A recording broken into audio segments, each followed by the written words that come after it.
My Doctor, your health anytime, anywhere. Hello, lovely people. Welcome to the My Doctor podcast, where our aim is to relay health education to you, to connect you to your health workers. We want to bridge the gap between the health workers, the patients, the caretakers. So we basically just want to talk about health. We want to make sure that you can be able to take care of yourself in the best way possible and seek for help when you have to seek for help. So hope you also watched the episode that we had last week. We've been talking about cancer for the past 2 weeks, so you could go and watch those episodes or any other episodes that you would find they're really good for you. So for today we're going to be talking about affective disorders or mood disorders. These are disorders that are associated with shifts in mood, for example, depression and bipolar disorders. And I have a beautiful lady here with me. Hi, Esther. Hi, Joy. How are you? I'm good. How are you? Welcome to this podcast. We're really glad to have you. So, could you introduce yourself to the viewers? I am Suubi Esther Deborah, a lady with a psychosocial disability. However, I prefer to be known as a psychosocial expert. Yes. Okay, so let's dig into the story. So, Esther, when did you notice a change in your behavior, or when did you notice a change? Does that make sense? Yeah. It does.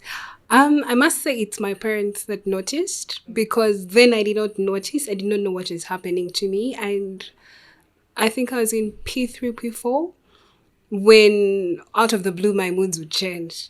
Something small and I would scream my lungs out, and my siblings found it fun. You're the youngest, they're older than you, and they did not know what the problem was, neither my parents. But they just noticed, like, she's like that, she easily gets pissed, we don't know what the cause is.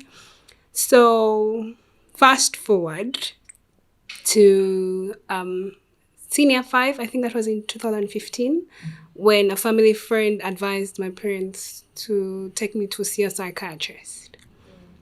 We had to see him and they do a diagnosis. And it so happened. Before we reach the diagnosis, before we reach there, I would want to know these moments when you would scream. I don't know if you recall because you were really young, but would someone first anger you, or it would you would just feel a switch without any, like, anyone angering you? Like, would there be a cause to you screaming? Oh, okay. I was young, but I remember. For some reason, I don't know why people think that young children don't remember. My dear, we do. It's just that people expect us not to remember. It would only come out when I've been angered. But when I'm not angered, it wouldn't come out. And then also, there are times I would just feel low. Like my lows were really so low. In that I'll just be there. No one has pissed me off. I just don't want to talk to anyone. And my facial expression would really tell you she didn't want to talk to you. But then it's not like you have pissed me off or you've done anything. Yes. Just irritated by the person or something, yeah? Yeah. So how long would those low moments last? It would depend. Okay, from when I was young, in case I see something that I like, my mood would change. In case I'm in an environment that is really depressing and it is really annoying, I would stay there for a while, to a point whereby my mom, she's late, she would be like, Esther, you're going to grow old very fast, you know that? And so she's actually, I think, the one who would notice more, and she would try to see how to get me out of it. Mm-hmm. Okay, so let's come back. You've gone to the psychiatrist? Yes, so we have met the psychiatrist. He's well known as Professor. He's in TV. So the diagnosis comes back, and I do have major depressive disorder and bipolar. This was still in P4 around that time, eh? Now, this comes in 2015, but way back, we did not meet any doctor. My parents also didn't know. It was more of gambling, What did you do when you were gambling, and did it help? How would you cope in that time before you I don't think I really had a coping mechanism because I also didn't know what was happening. I just knew that in case someone pisses me off, I will like blast. I would scream. I would move from shouting to screaming and losing breath until they have to calm me down. And it's I'll always talk about my mom because she's the one who was so close, and she's a health a health officer. And so she kind of knew what was happening, but she wasn't so sure. Yes. And so she'd try her best to come and be like, Esther, are you okay? Is everything okay? Like I said, in case she would see me pissed, she'd be like, you're going to grow old very fast. Try to crack a joke to get me out of that cloud, out of that bubble. Yes. And then, growing up in a born-again family, they'd be like, this could be demons, so she needs deliverance and all that. But we didn't really have a coping mechanism as such then, because we didn't know what the problem was. We didn't know where the cause was coming from. We did not know what was like the trigger. Yes. Okay. So again, back to the psychiatrist. So 2015 we have gone to the psychiatrist. What did he say? Okay. Sorry, just to cut you short a bit. Before we go to meet the psychiatrist, I think it came back again in 2013. I was in school. Something happened. I can't really go back to really describe what really happened, but it didn't leave me the same. People knew me for a quiet person. And so when this happened, I must say I went into a crisis. Now, for persons with mental illness or mental disability, once you go into a crisis, you become violent at some point. And so my friends see me violent and they're like, okay, this is not the Esther we know. This is weird. And most people are like, no, Esther is usually a quiet person. We do not know who this person is. So I get back to my senses and everyone is looking at me and I'm like, okay, what happened? Describe the violence, if you don't mind. The violence can come in with shouting, fighting, literally fighting. This was like high school? Yeah, high school. That was in senior 3. Yes. And I was screaming, but now I can't control myself. People are the ones who are trying to see that I don't hurt anyone. I got bruises. There are times I'll just black out and hit my head so hard. To this day, I wonder why I'm still alive. But I guess God knows. You would like faint or something? Yes, like black out? Yes, before having those violent episodes. Yes, so it was mainly shouting, screaming, and if people are trying to control you, you feel like they're kind of maybe limiting you, and so you want to fight for your freedom. So you fight. That's how they were. And so my parents still were confused. They didn't know what the problem was. They were like, this is getting out of hand. So in this school environment, how did your friends take it and the school community, the students, was it easy for you? Like, didn't they stigmatize you? Like, what happened? Oh my God. Stigma is like an understatement. I had many friends, though as a quiet person. But when all this saga came in, I had one friend who wouldn't pass close to my bed. She's like, I might pass close to her bed and I get infected with whatever she has.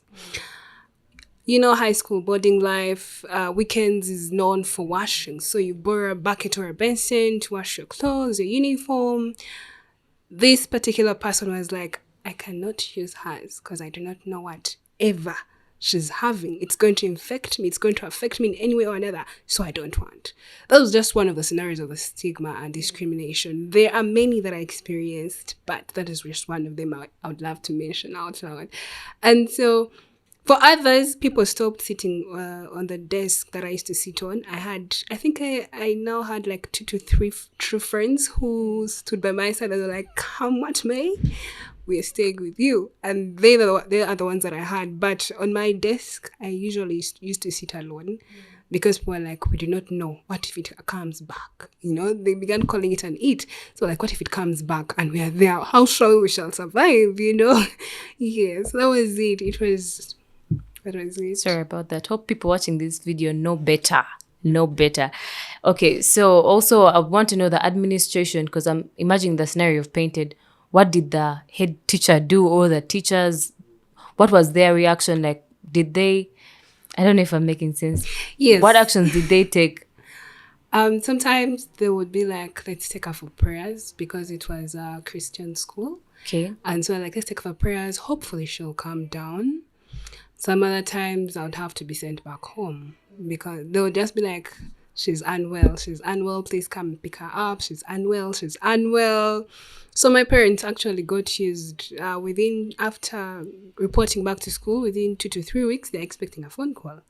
Esther is unwell. Please come pick her up. Please come pick her up. So now they'll come pick me up and take me maybe to some other place for prayers, or put me on medication in case maybe I hurt myself or I'm in pain. Okay. So have reached the psychiatrist yet? So, okay, at this point, at what point did you and your parents, you said your mom influenced you seeking for help. At what point did you seek for help, and what caused you to seek for the help? Like, what pushed you to seek for the help? Okay, personally, I didn't really seek for help, but my mom and my dad, I believe, there's that point where you become desperate and you're like, okay, why is my child like this? You expect your child to be okay. So you see your child like this, it really haunts you.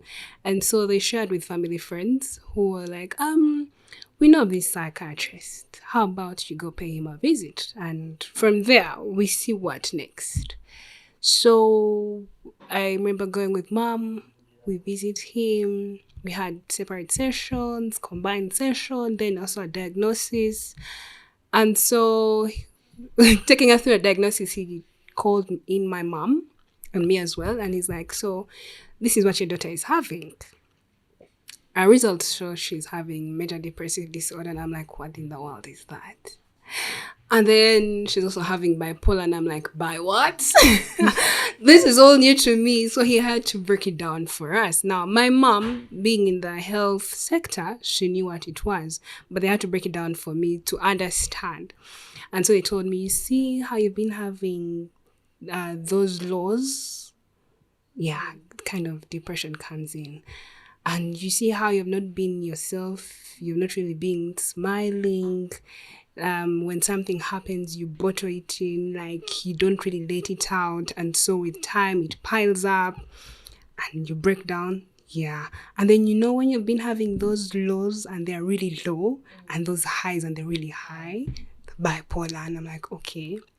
Obviously, I didn't understand it in one day. I just had to take it in day by day. And whenever I would notice things, I'm like, oh, this is what they meant. This is actually what they meant. Yes.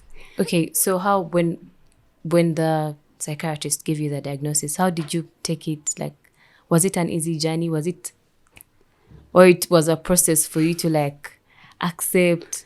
It wasn't easy.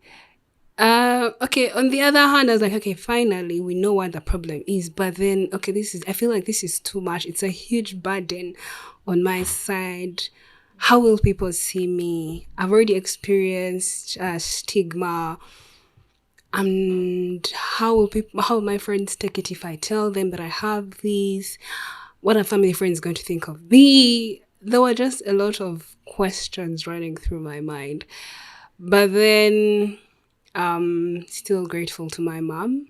She has a family friend who also had something similar, and she started up an organization. It's called Triumph Mental Health Support and Recovery Program. So she made sure I meet up with her. We have a conversation. Now, when the psychiatrist told me all this, I was like, oh my God, I'm the only one in the world with this. I had better die. I cannot take this anymore. Like, how will people look at me? I felt like it was really bad, like something so bad that you don't really have to exist. But fast forward, I meet my mom's friend. She's called Robina Alambuya. And she takes me through her experience. I'm like, oh, okay, so I'm not the only one who experienced this. And then she goes an extra mile to invite me to one of the sessions they have with other youth with psychosocial. And I'm like, yo, I'm not alone. So it really gave me hope to realize that, okay, I'm not alone. There are actually other people going through what I'm going through, and even worse, but still under the same category. So I'm like, okay, I'm not alone. This is good. But all this comes in after the failed attempts of suicide and reaching a point of accepting that, okay, yeah, I'm not alone and I have family. Yeah. Okay, so at what time did you start the treatment? Was it after the diagnosis? And how was the treatment journey? And maybe you could tell people, how long do you take the medicine? If you don't mind, yeah. It's okay. So I started the medication after that diagnosis. Um, the psychiatrist told me that the only way you're going to stabilize is if you start this medication, and he actually also took me through the side effects of there's going to be an issue with your memory, you're going to put on weight, you're going to feel drowsy at some point, to mention but a few. So I'm like, okay, fine. It's medication after all, yeah? So I start the medication, I swallow, and I notice I'm putting on a lot of weight. I'm like, no. Now, my mom was chubby lady. I usually call such people chubby. So she was some chubby lady, and I'm like, okay, I'm now beginning to look like my mom. What is the problem? And my mom is like, no, it's the medication, but with time, this weight will wear off. I'm like, okay, fine. I begin having memory issues. You tell me something today, I will forget it the following day. I will not really remember it. I'll just remember, okay, yes, we had a conversation, but I'll not remember what it was exactly. So my mom was like, this is all going to wear off. Don't worry. I'm like, okay, fine. But I didn't like the transition into the medication. It hit me so hard. In that I was like, I don't wish for anyone to go through this because it was just too much. It was overwhelming. And so I reached a point whereby I didn't like the weight. So I began to dodge the medication. And whenever I would dodge the medication, I would fall back. And so they would call mom and be like, your daughter is not well. So my mom, this particular day, she comes to school and she's like, Esther, what's happening? I'm being told you're going back to... I'm like, no, you see, people are laughing at me, making fun of my weight, that I wasn't sick. I went back home just to eat and put on weight. So she's like, you know what? You already know me. I'm also chubby, right? So tell them, you people, I'm getting this after my mom. She's a chubby person, so I'm also going to become chubby like her. And it's what kept me through high school. It's what really kept me through high school. Otherwise, I was like, no, I can't take this anymore. Yeah, so I've been on and off the medication. Actually, right now, I'm off that strong medication that brings the weight and the memory issues. I reached a point I was like, people, I'm tired. You reach a point and you're tired. You're tired. For those who are going through it, know what I'm saying. You reach a point and you're tired. You're like, I can't take this anymore. This is too much. Unless I am badly off it, when I'll get back on it. But, yeah. Okay, so I want to take us back to that social group that you talked about, where you felt better and you're seeing people that you can relate with and everything. Are there some social groups that you could maybe recommend to someone out there? Like, do you know some groups, or like, was it a private group, or there are groups that someone can join in and be helped? Right now, I'm not so well conversant with others apart from them because I've interacted more with them. Yes. And I have more experience with them than other groups. I've not really gotten to mix up in other groups. Is that group can they allow members, or how can someone reach out to them? They can.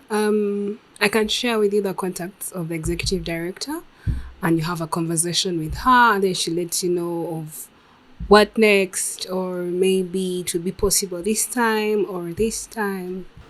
Okay, so maybe to those who would want to like be part of the group, they would reach out to us and we'll be able to give them the number. So you talked about your mom's friend starting up an initiative, Triumph. Could you tell us more about that? And did you actually get to be part of it? So Triumph Mental Health Support is an organization that's based in Jinja, and the executive director is Robina Lambuya. She started this from her experience because she's a lady with a psychosocial disability. So it was based on her experience that she started this organization. It actually started small from her story. It started as a group church meeting, you meet as a group at church or at their home, and with time it began to grow.